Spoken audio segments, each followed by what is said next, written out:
Добар ден, почитувани гледачи, со мало задоснување отворено на тема. А има и причина зашто е задоснувањето.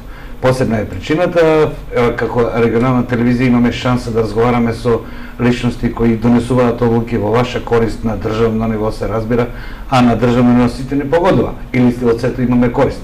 Но посебно имаме кога се работи за луѓе од овој крај и кои во политиката во државата заземаат високи места, високи функции со можност за донесување на некои од судноносните одлуки за Република Македонија.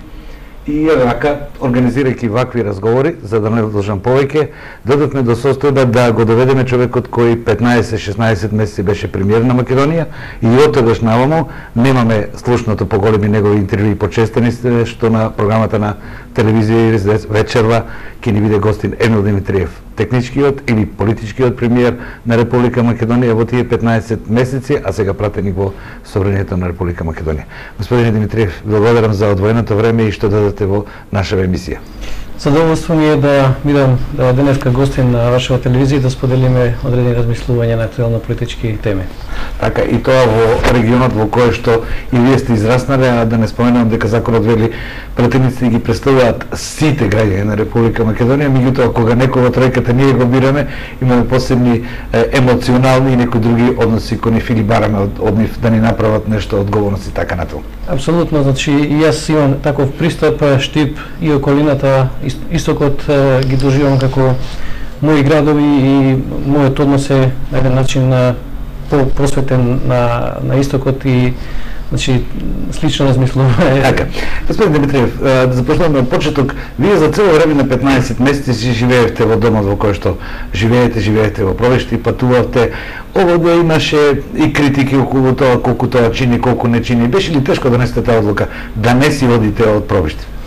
Знаете, веројатно ќе се сетите дека формирањето на техничката влада беше со определен рок, тоа да биде 3 месеци до организирање на изборите и по организирање на изборите фактички требаше да ја наследи нова политичка влада. Меѓутоа, ние имавме две пролонгирања на изборите и после одржување на изборите еден подолг период на неформирање на влада и така да од планираните 3 месеци се собраа 15 месеци како ја извршува оваа функција. Значи, моите планови беа да останам, да живеем во Пробиштип и затоа патував секој ден. Како што кажавте, одредени медиуми тоа се занимава и од аспект дали е тоа трошок, колку е трошок. Малку ми е, како да кажам, мој начин криво што истите тие медиуми сега не го рачунаат трошокот, бидејќи председателот на собранието патува секој ден. Тука доаѓа до израз објективноста и реалноста на медиумите, тоа го оставам на нив. И фамозниот Мерцедес. Да, тој Мерцедес многу ретко го користев, дали 2-3 пати од тие 15 месеци се возев со други возила, можеби не стандардни за таа позиција, меѓутоа се изгради на фама околу тој Мерцедес и добро е што полека се разбива таа фама. Гледам новиот премиер и новата влада го користи тоа возило впрочем и купено да биде користено и сметам дека тоа веќе нема да биде една од топ темите. Има многу попаметни работи на кои треба да трошиме енергија и време. Така. Една од топ темите е малку сеќавање, но и обзнанување до моите гледачи граѓаните на Република Македонија околу тоа што се случуваше во тие 15 месеци. Доживувавме прво како техничка влада, па подоцна беше политичка, бидејќи замениците министри или министрите од опозицијата излегоа. Ви имате назива дека тоа веќе политичка влада и сето тоа се како функционираше тоа? Уште близу времето како престана да работи владата во тој формат, веројатно од една историска дистанца уште поинтересно ќе биде и ќе има нека поголема вредност историска, како што сега зборуваме за првата експертска влада, ќе се зборува за првата техничка влада. Меѓутоа, оваа влада по многу работи беше специфична. Прво, самиот формат таа беше мешана влада, значи влегува сите доминантни политички партии во собранието, различни размислувања, различни намери, различно делување.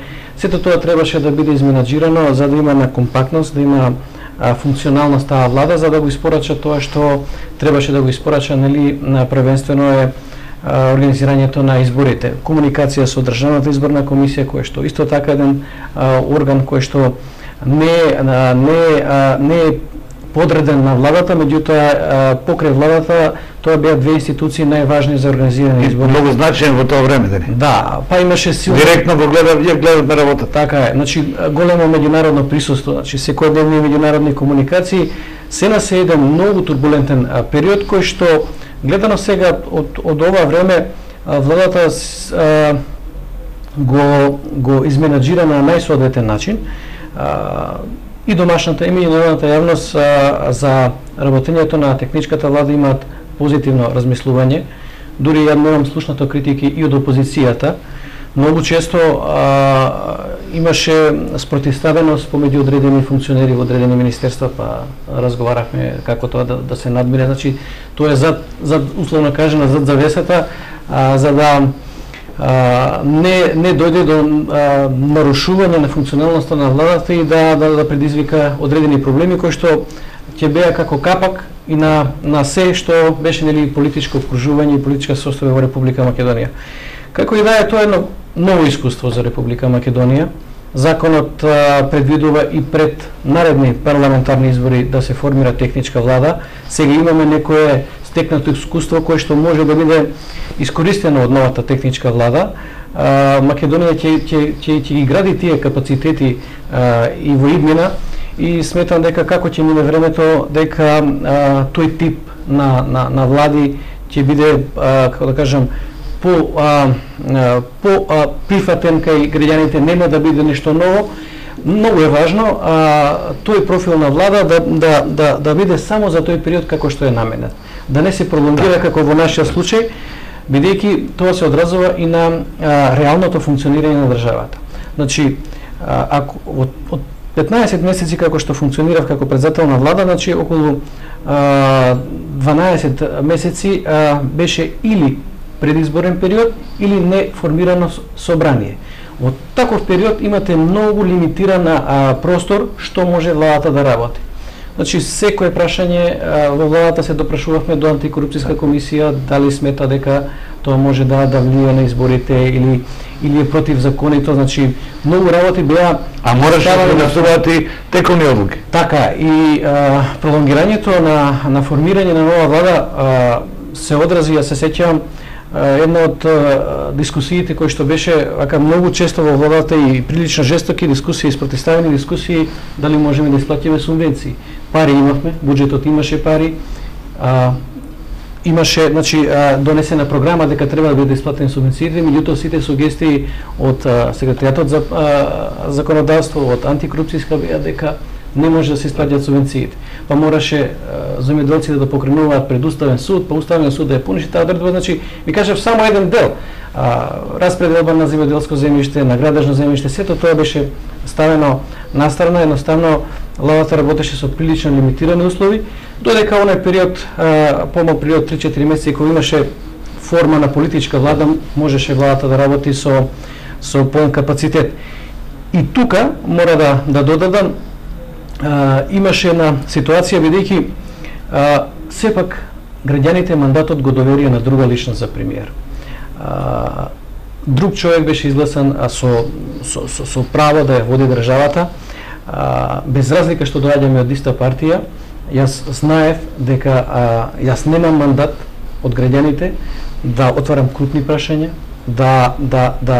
да креирам политика како... Сметате дека ако довербата е добил друг на избори, дека едноставно е непочитување на волјата на граѓаните, доколку друг го прави тоа. Иако во политиката тоа е позната работа, може еден да ги води изборите, а друг да биде премиер, нели, во политичките игри. Да, меѓутоа, ако знаете дека тоа е за краток период, нормално е да функционирате, како кажам, технички.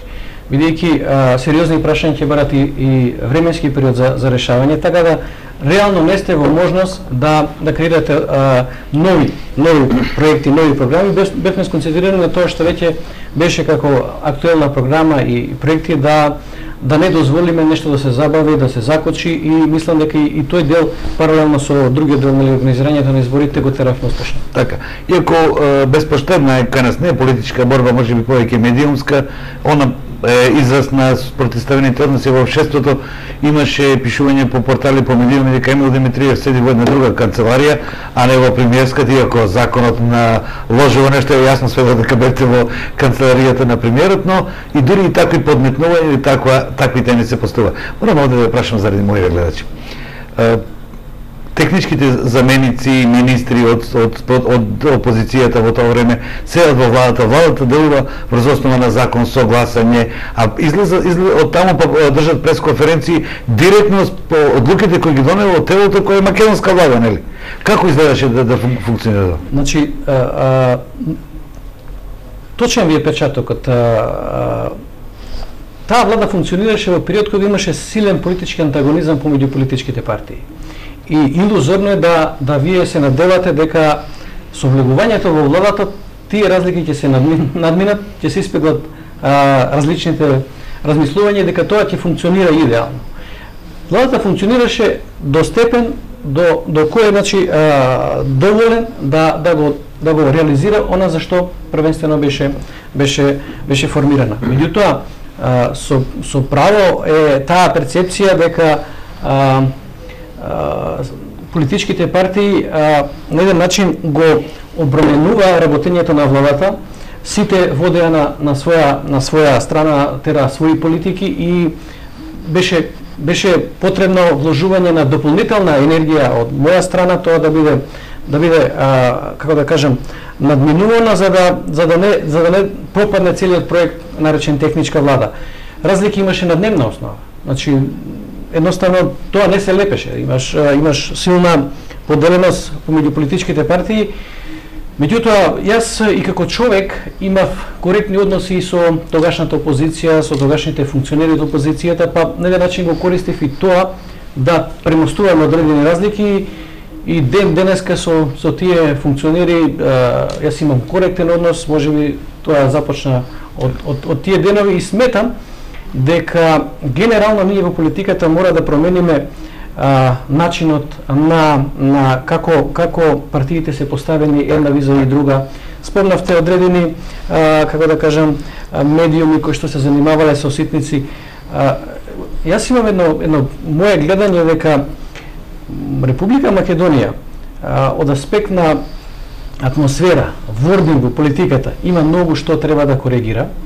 Се сеќавате дека во почетоците кога учевме плурализмот, во собранието можеби имаше и пратеници со помало образование од ова што сега го имаат сегашните пратеници, тоа беа првите почетоци, па сепак имаше некое ниво. Македонските граѓани со носталгија се сеќаваат на првиот парламент. И сега наместо да одиме ние напред, да го зголемуваме, како да кажам, нивото на политичка комуникација и култура, за жал имате наплив на жолт печат портали кои што најголем дел се регистрирани во странство, дури не можете ни да ги тужите за одредена клевета и така натаму. Меѓутоа, јас сум оптимист, тоа ќе биде надминато, едноставно пазарот ќе си го направи своето, ќе се дефинираат релевантните медиуми визави овие што повеќе се занимаваат со трач политика и така натаму, и дека публиката, читаноста, следеноста ќе биде концентрирана на оние медиуми кои што навистина довербата да се изгради. Господин Димитриев, од меѓу нас новинарите протекоа низа од спекулации. Јас имам користна прилика да ве прашам, ноќта на кога се случи влезот во парламентот, велат дека ви се јавувале на телефон државници од околните земји, заинтересирани амбасади, што тоа се случува во Македонија, како тоа може да изгледа, зашто не беше баш пријатно на насловните страници на Ендировелте, па на околните вестници да излегува слики од нашиот парламент. Како прв човек на ова се чувствувате? Или како ви се обраќаат тие државници? Значи, ако се сеќавате, јас имав обраќање после тој настан како председател на владата и на еден начин го осудив и насилството во парламентот, меѓутоа и насилството врз демократијата натре во парламентот што го направија колегите парламентарци. За Република Македонија тоа беше огромна штета и по домашната атмосфера и по меѓународната репутација.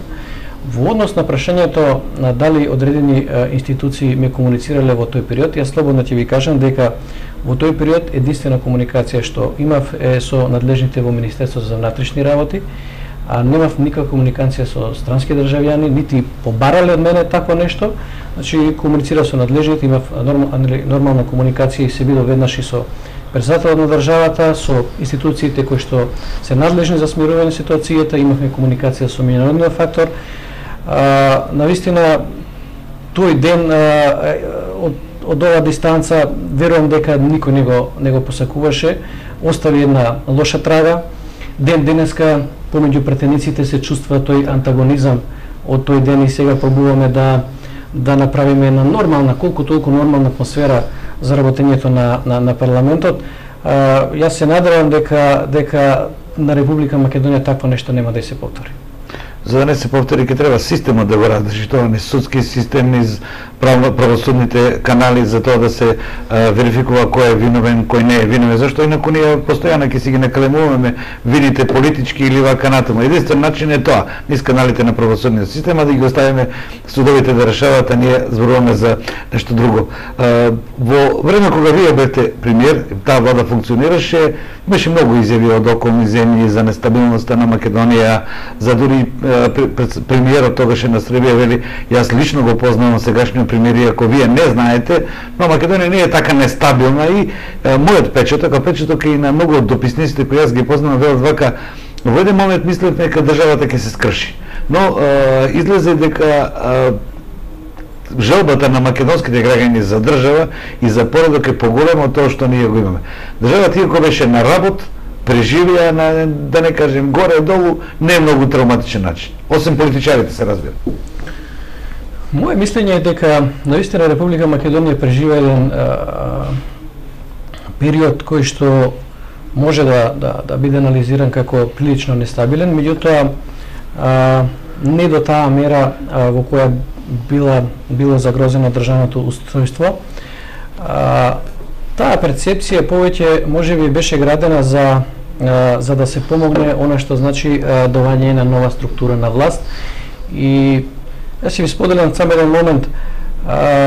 На самитот во Рига 16 премиери од југоисточна Европа со премиерот на Кина. Јас имав моје обраќање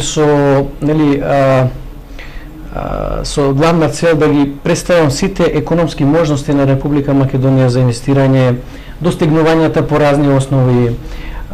Неколку проекти ги образложив како предлог иницијативи за инвестирање од страна на тој фонд кој што беше формиран, и неколку примери подосна неформално на вечерата ми кажа една иста работа. Првото беше, да, Емил, ние се согласуваме дека имате одлични постигнувања на полето на економијата, меѓутоа цел свет знае за вас дека вие сте во криза. Так. И дека тоа сега да се покаже по GDP-то, нели? Така, не ви врши работа, ви слушавме, се е така, ви одаваме почит, далеку сте пред нас во тој дел, меѓутоа ние за вас имаме перцепција дека сте во криза. Што не е далеку од реалноста. И по мене надминувањето на таа криза, меѓу другото, гледам како еден момент да се смени сликата и кон надвор дека Република Македонија сепак не е во таква критична состојба. Иако имало ситуации кога институциите на системот менаџирале разни состојби кои што можеле да доведат до несакани последици, се на се, јас сум благодарен на сите министри и од ВМРО-ДПМН и од СДСМ што сепак без разлика на своите различни видувања на нештата, имавме одредено разбирање и чувство дека имаме поделена одговорност и дека не треба да се направи одредена дисторзија која што понатака ќе биде тешко надоместена или менаџирана. Добро, мои граѓани ќе речат, кога вие соработувате веќе и се почитувате колку толку, зашто не делите нас, ама тоа ќе одбраеме некој друго прашање. Јас морам лично да го прашам, во некаде крајот на минатиот јули бев во Сараево и на насловна страна на нивниот национален вестник беше една анализа во која што се вели вака: во кабинетот на техничкиот министер постојано се амбасадите на соседните и на другите влијателни земји и дека се анализираше, зборуваше дека тоа е непримерено да амбасадите на дневна основа прават пресконференции и кажуваат своји ставови, некојаш и не толку дипломатски. Така ли беше или вие не го чувствувате тоа? Факт е дека имаше силна меѓународна присутност на одредени настани, на одредени договарања. Впрочем, работењето на таа влада беше паралелно и со одвивањето на Пржинскиот договор, да не заборавиме кој е гарантирана Греман од нив. Така. Јас ќе ви кажам, јас бев во една прилика да ги поканам сите 4 партии кои што партиципираа во владата, да разговараме околу прашањето. Во една од изборните единици ни се јави вишок на гласачи и треба да се направи нивелација. Тоа е повеќе математичка операција отколку политичка. Дојдоа сите 4 политички партии со собствени делегации. Меѓутоа, од страна на тогашната опозиција, делегацијата предводеше висок функционер, сегашен министер, влегува на состанокот и кажаа 2 реченици. Председателе, ние на состанокот дојдовме од лична почит кон вас, како човек, меѓутоа, без присуство на меѓународниот фактор, ние нема да разговараме по тоа прашање. И јас морав да го прекинам состанокот, бидејќи без опозицијата ќе беше безпредметно да разговараме. Значи, ние створивме една култура дека за разговор помеѓу политичките партии во Република Македонија е неопходно меѓународна контрибуција, за што лично не се согласувам. Мислам дека со една мала поголема, односно со една поголема почит помеѓу политичките партии, со една поголема коректност, дека не мора баш па секој пат да имаме некој кој што ќе посредува и ќе помага при разрешување на дадени ситуации. Иако сликата беше таква, дека меѓународните амбасадорите, меѓународните представници од различни колови на дневна основа ја прават политиката. Слушаме вас како било. Значи, Република Македонија има јасни приоритети за членство во НАТО и Европската унија. Ние од тој аспект сме во ситуација да соработуваме со нашите партнери, бидејќи импликациите на внатрешната политика Република Македонија значија и, како да кажам, детерминирање на регионалната состојба на пошироко, и јас од тој аспект нормално го сваќам интересот на меѓународната заедница за присуство, и за мене тоа присуство не може да се гледа во другата крайност, дека било, како да кажам, од аспект на туторство и така натаму. Ние и понатака треба да продолжиме во комуникација со представниците на меѓународната заедница да градиме решенија, бидејќи тоа ќе помогне и за кредибилност на тие решенија, бидејќи тие амбасадори понатака ќе ни помогнат да ги објаснат решенијата во нивните земји на ниво на институции на Европската унија, на НАТО, така да јас не гледам во крајности дека тоа било проблем. Значи, присуство на амбасадори во одредена мера и нормално и разбирливо. Така. Господине Димитриевски, ќе ве замолам само за една кратка пауза. Одржијете ми вола дека треба 2 минути реклами, па ќе продолжиме со разговорот. Режија, рекламите и продолжуваме.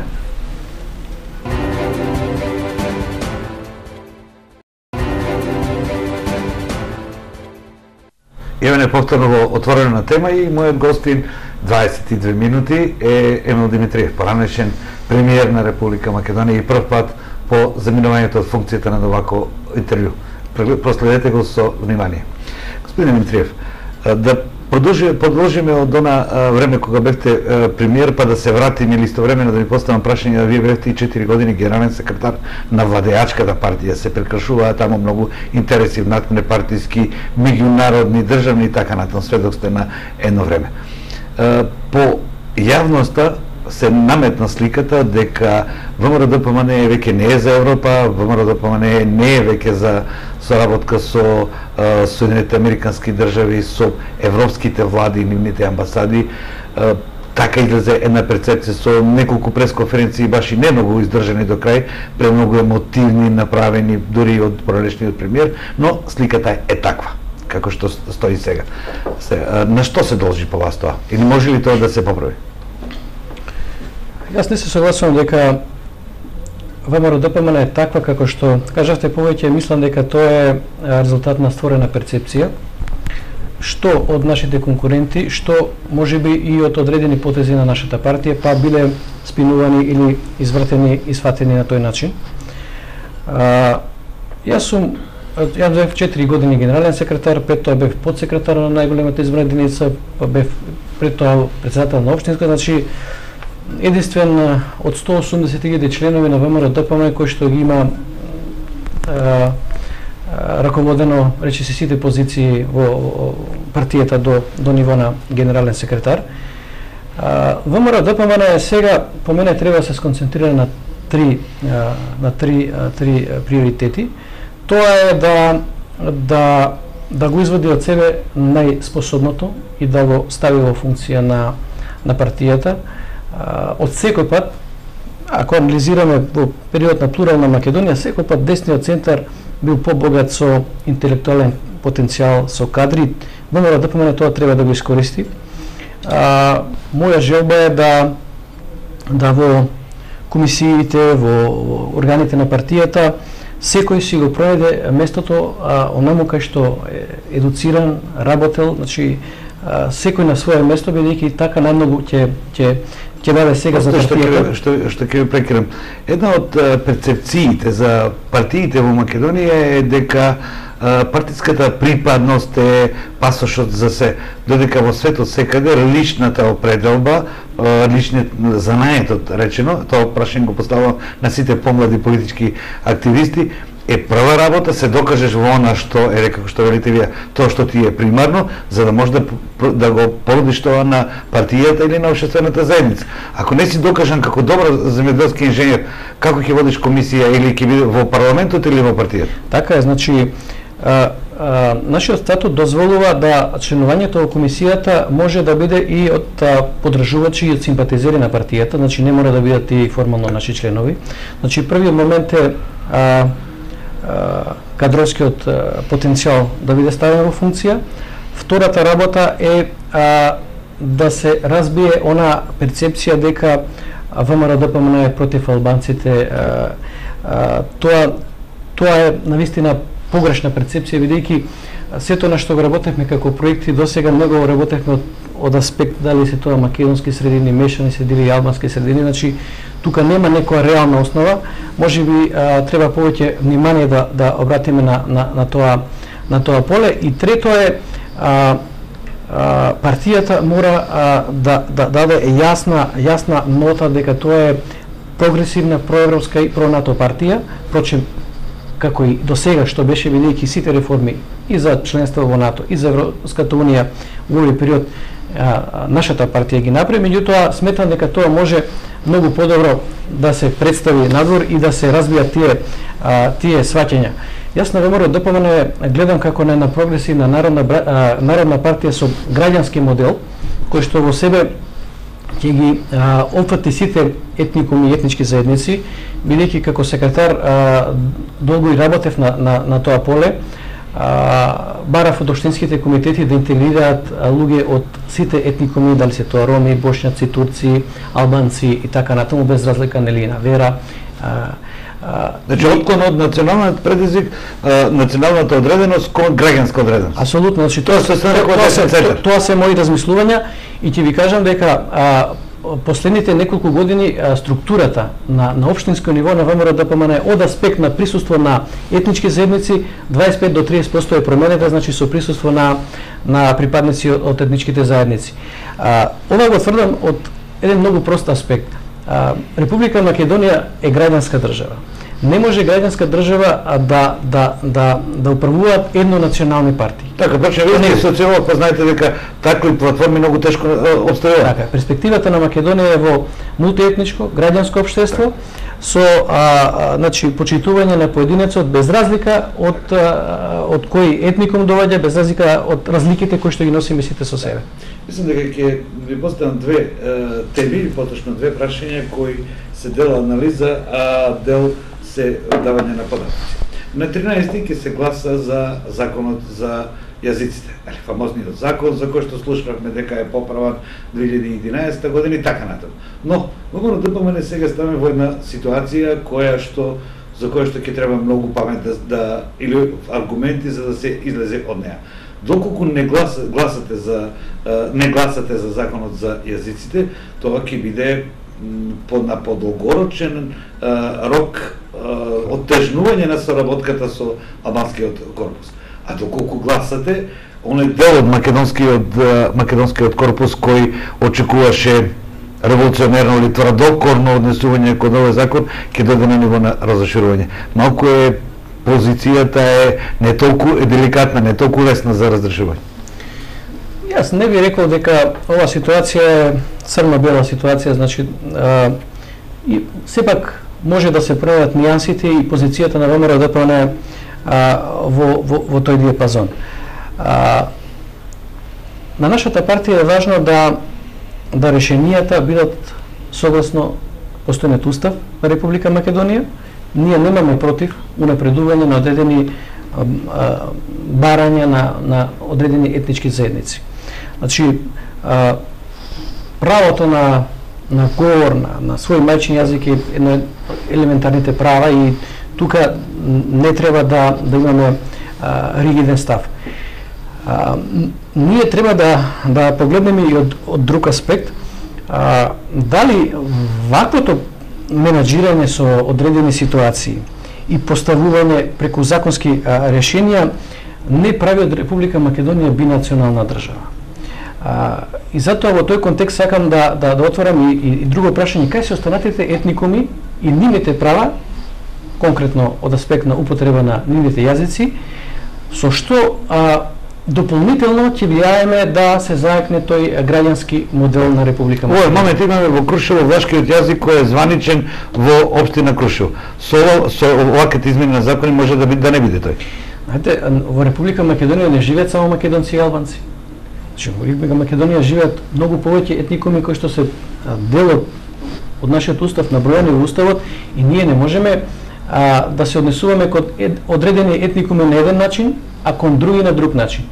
Тоа не е граѓанско општество, тоа е бинационална држава со одреден рок кој што историјата покажува дека може да доведе, најчесто доведува до распад на државата.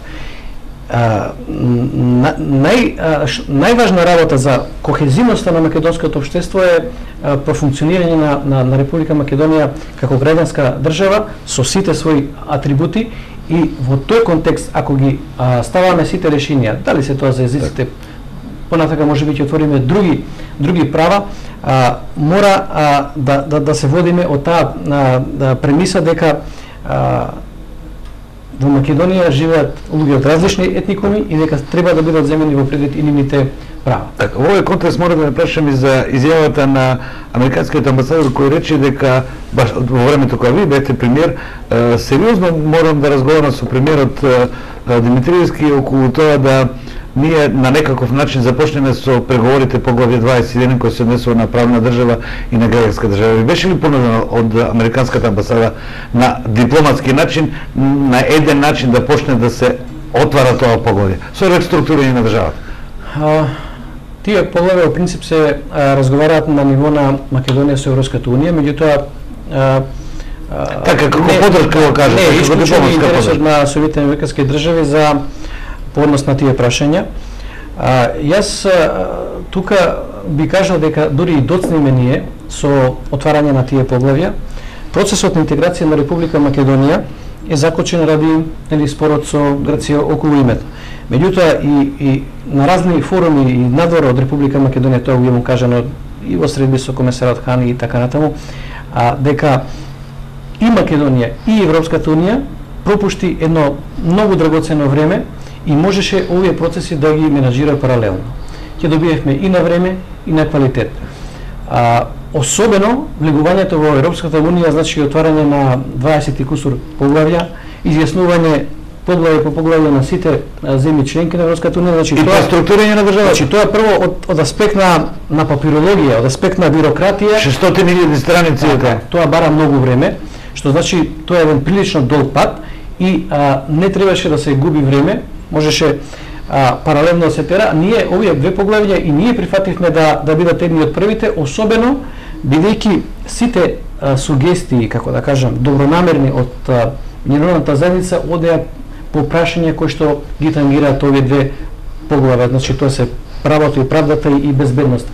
Така да сосема логично ќе беше уште порано да Република Македонија почнеше да го работи овој, да го одработи и да го оди тој пат, меѓутоа јас се надевам дека сега е прилика кога треба да отпочне тоа во процедура, како што кажав, ќе трае долго и ќе бара многу вклученост од многу сите ресурси во државата. Све Димитриев, уште една тема реков мора да ве прашам, а тоа е дека новата влада успеа да наметне представа дека се работи за реформска, поточно и европска влада која се обидува да ги разреши проблемите со соседите.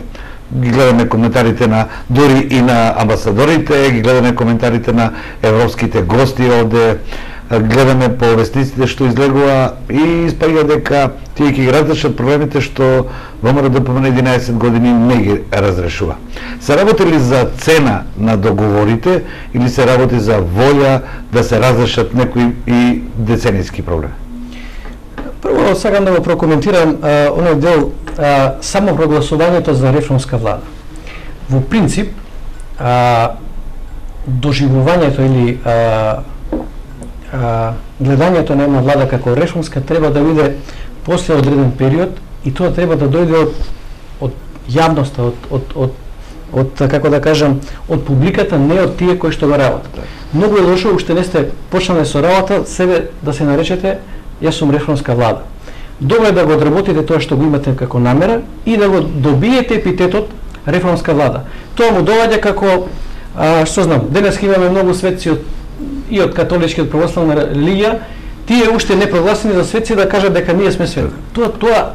Таква верификација доаѓа отпосле и тогаш кога ќе ја добиеш, тогаш е релевантно. Многу е дегутантно на самиот почеток ти самиот себе да се наречеш реформатор.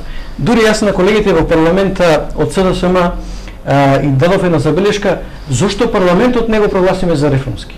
Не личи влада реформска, не реформски парламент. Така да треба малку повнимателно со таа реторика. Се согласувам дека Република Македонија треба да има активен пристап во решавање на сите отворени прашања. Впрочем, тоа до сега го правеле сите влади.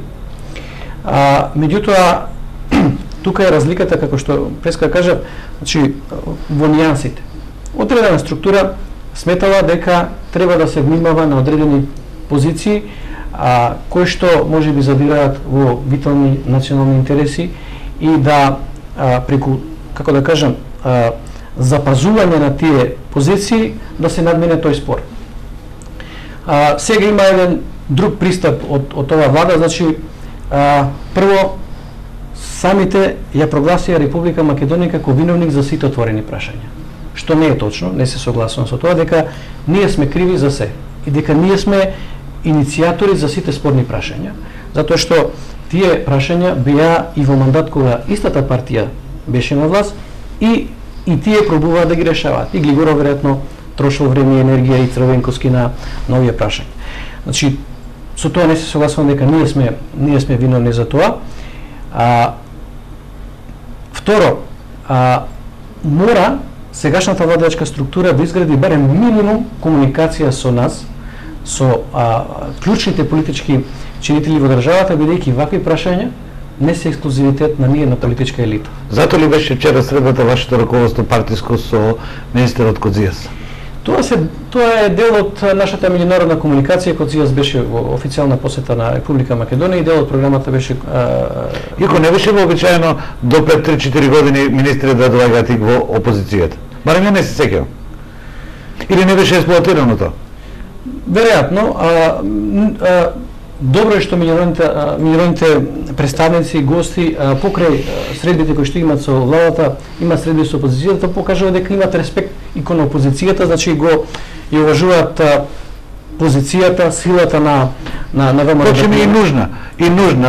Вакви ратификување на вакви закони двотретинско мнозинство, ако се оди на референдум, согласноста на опозицијата е нужна, инаку ќе биде референдум кој во спротивност ќе биде, а тоа да има етаблирање на позициите во однос на Европа, на одредени политички партии. Ова е за почитување кога се слушнат страните или се избалансира ставовите. Значи, минимум комуникација помеѓу политичките партии, јас сум убеден дека ќе допринесе и за избоксување, условно кажано, на подобри позиции во преговорите.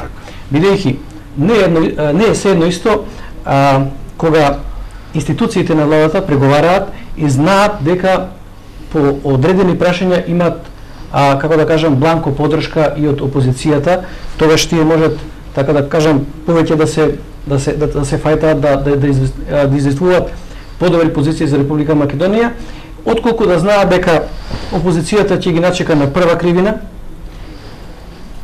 влезени се во процес на решавање на проблемот и тогаш, како да кажам, попусливоста и како да кажам, просторот да имаме подобри позиции од договорите се намалува. Затоа внатрешното единство се одразува на надорешната политика. Да, и овие решенија сега кои што ќе се носат, тие треба да бидат и долгорочни. Така. Дали значи тоа дека при промена на власт одредени решенија кои што сега се донесени би биле, како да кажам, повторно отворени и дискутирани.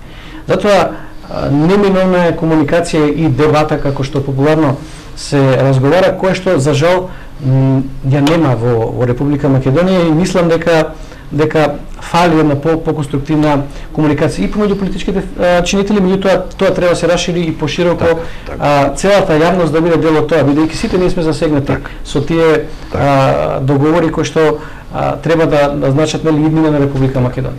Рековте дека функционираше во рамките на можното владата на чие чело бевте вие, нешто што нам како јавност, посебно ние што се интересираме за различни сегменти на општественото живење, ни сметаше тоа што во гласилата надвор од Република Македонија, па и во Македонија, премногу беше нагласено учеството на разни безбедносни структури, на разни центри на МОК, одлепени од системот и така натаму. Се шпекулираше со српски воени служби, бугарски ЦИА и така натаму. Секој втор портал беше прилепен за тоа.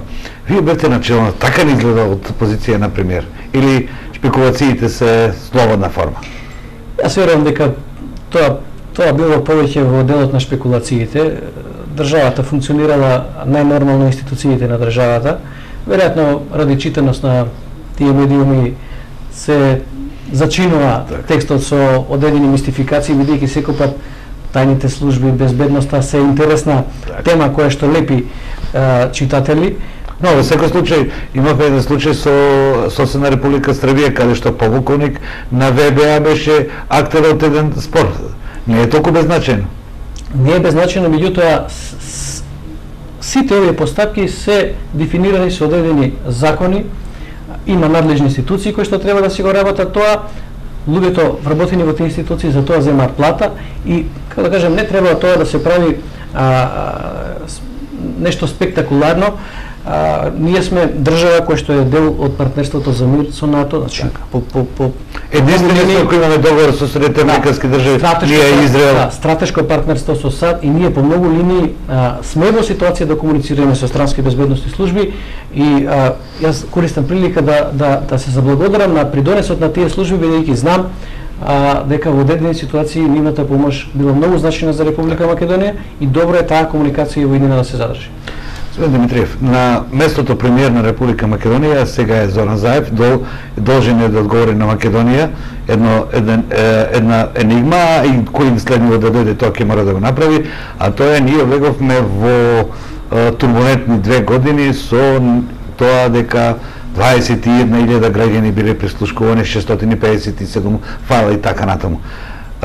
Што сметате вие, мора ли на македонските граѓани да им се одговори кој е тоа што прислушкуваше и кој ги употреби или злоупотреби? До сега имаме само една судска постапка и останато се шпекулации. Се согласувам, ова тема бара многу време за дискусија, ќе пробам вака накратко да дадам моje видување. Во Република Македонија поделбите по разни основи може би го достигнуваат својот зенит. Многумина тоа го кулминира. Значи, нашето општество е сегментирано по разни основи. И сега тоа треба да се доведе во некоја нормална ситуација. Само тој дел од аспект на аферата со прислушкувањето може да има далекосежни последици во наредни неколку десетици години во Република Македонија. Да се знаат податоци за поединци кои тој самиот не треба или не сака да ги објави е страшна работа. Да се поседа уште апсолутно, значи сега имате вие 40 луѓе во специјалното јавно обвинителство кои што секојдневно ги прислушуваат тие материјали. ако се со тој обем, како што каже лидерот на опозицијата, иако имаше разлики во бројките, колку, дали биле 1.100.000, па предадени 600-700 илјади разговори, значи, имате втор момент да излегуваат одредени разговори и вака напазар, што ви рекли. Да, па има спекулации дека се оценуваат одредени личности, бизнисмени. Тоа, ако не се доведе во ред, тоа би било нешто катастрофално во наредниот период и тоа нешто, како да кажам, не се контролира. Тие материјали постигнаа одредена цел. Меѓутоа, можат во даден момент тие што ги користеле на нив да им направат штета, ситуација во која не може да се контролира. Тука се наметнува прашањето што со материјалите после завршувањето на работата на специјалното јавно обвинителство. Дали ќе бидат уништени? Кој ќе верува дека тие материјали не ќе бидат уништени? Кој орган што ќе ги уништи? Значи има многу отворени прашања. Ова е навистина сериозна тема која што бара многу сериозен пристап, кој што може да направи големи дисторзии во општеството. Сепак одговорите ќе бидат низ каналите на судскиот систем, има започнати 17-18 постапки судски во кои што се засегнати високи партиски раководители. Едната страна вели дека тоа е неправда, а другата вели дека власта само така може да се гони. Сепак ќе бидеме сведоци на изјавата на еден од политичарите по малку театар. Јас верувам дека се тоа ќе има епилог врз основа на почитување на правото и правдата, бидејќи се друго е ризик за сите нас, со далекосежни последици и мора да внимаваме, ние не смееме да направиме парадигма од она што се вика ќе јадеме живи луѓе, бидејќи парадигма во политиката. Така. Владите ќе се менуваат. Мора да функционираат институциите, законите, и во тој диапазон да се одвива политичкиот живот. Ако имаме, како да кажам, излегување надвор од тоа, тоа ќе биде на штета на сите нас. Така. Последниот прашање е, рековте, ги поминете сите скалила во партијата па до највисокото осем председателското. Овде прашањето е дека партиите мора да се ревитализираат, да се реформираат, формираат. Нам ни престојат комунални и локални избори. Според ваше мислење, какви ќе бидат изборите? Не плашат нас граѓаните дека ќе бидат безпоштедни, валкани и така натаму. Може ли да се прати порака до политичарите дека нема потреба тоа? Оставете не ние да мислиме. Кој е вашето мислење?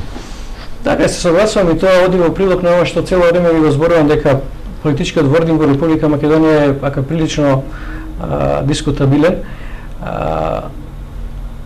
Моје размислување е дека овие избори нема да бидат имуни од прашања кои што воопшто не се во надлежност на локалната самоуправа, дека во кампањата ќе има теми кои што значат функционирање на други институции, централни ги прогласуваат судбоносни и така натаму. Така, значи очекуваме ми прилично тешки избори од аспект на жестокост помеѓу политичките партии. Се разбира тоа, граѓаните ќе мора да го издржат.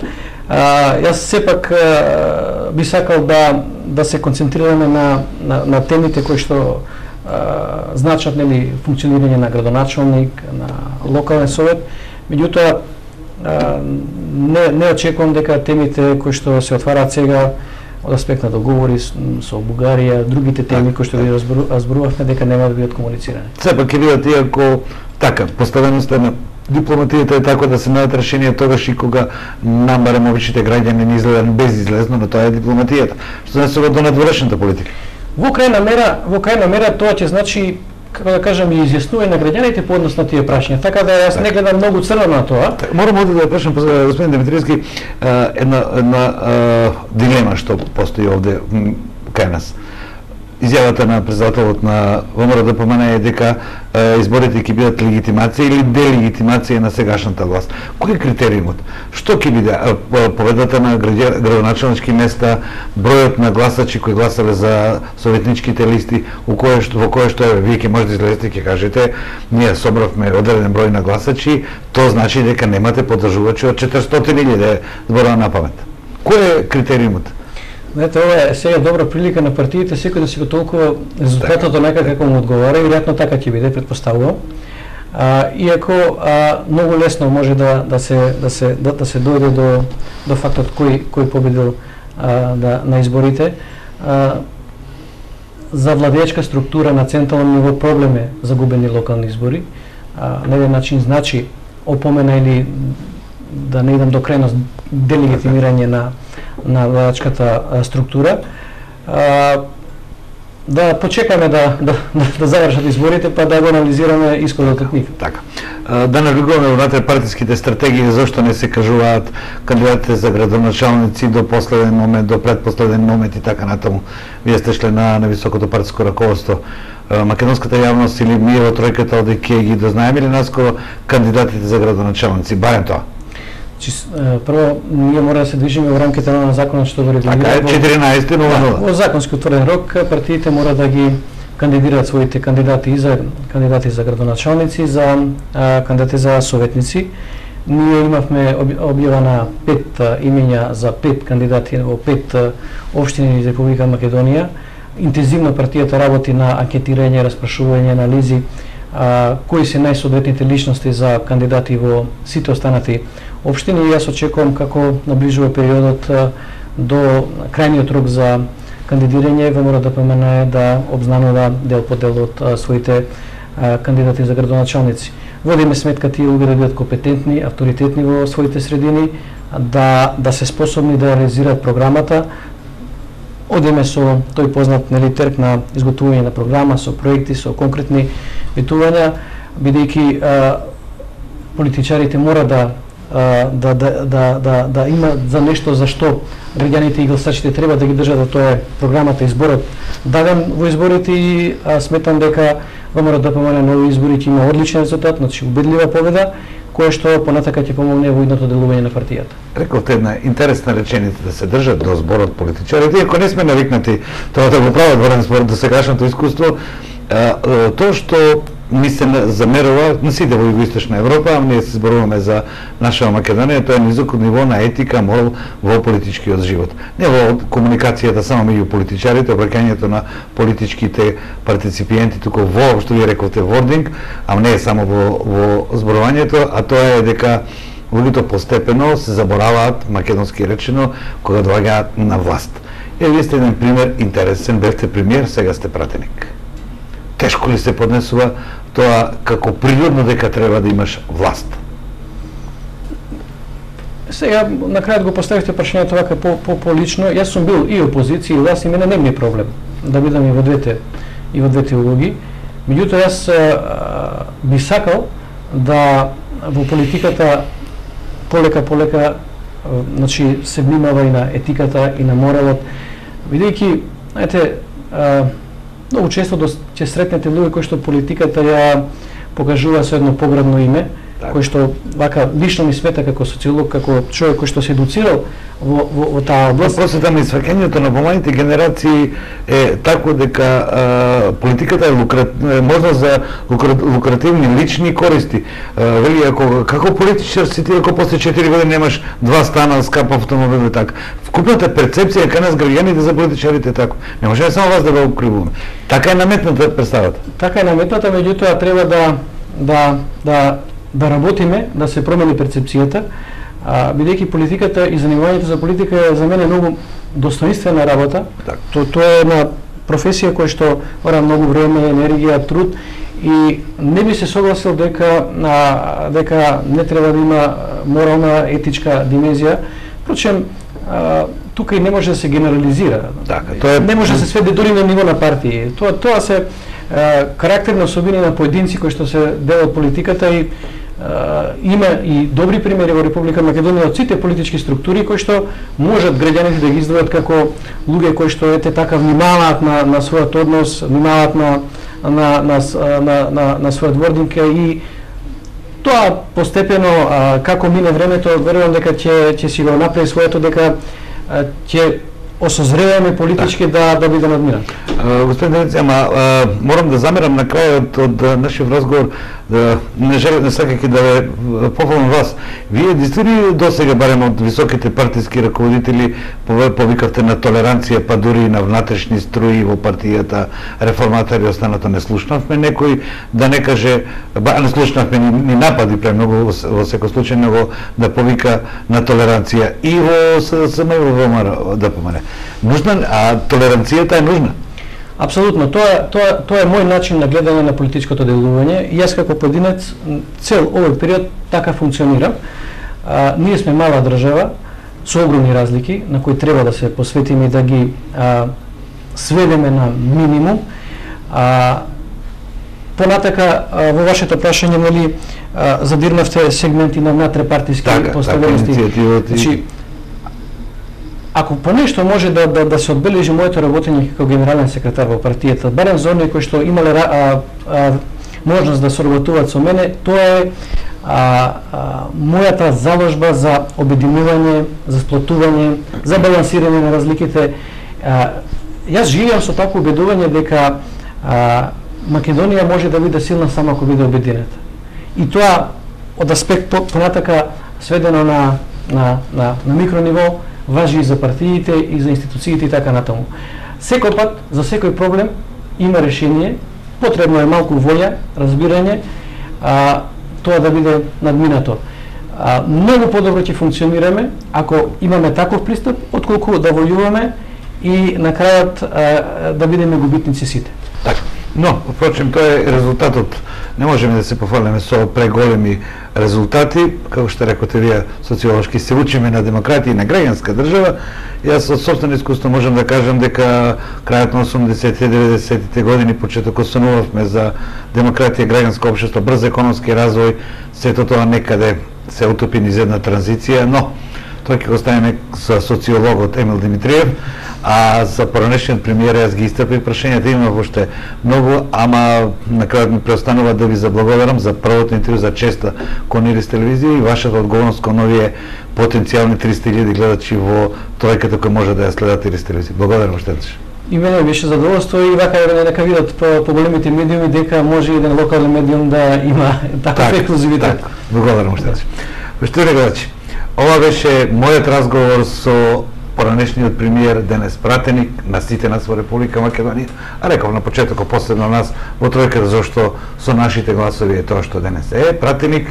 Мени беше исклучително задоволство да поставам теми кои не се од високата политика, иако и од тие не бевме скратени вечерва, но сепак се надевам дека од одговорите на нашиот сограѓанин Емил Димитриев, поранешен премиер, бевте задоволни. Оценувајте ги политичарите според она што вие го чувствувате. А наше е да ви овозможиме, да ги прашуваме тоа што сметаме дека е во ваш интерес. Ви благодарам за соработката и се гледаме со новото отворено на тема. До 14 до 13 октомври ќе ви доседам јас вам. Довидување.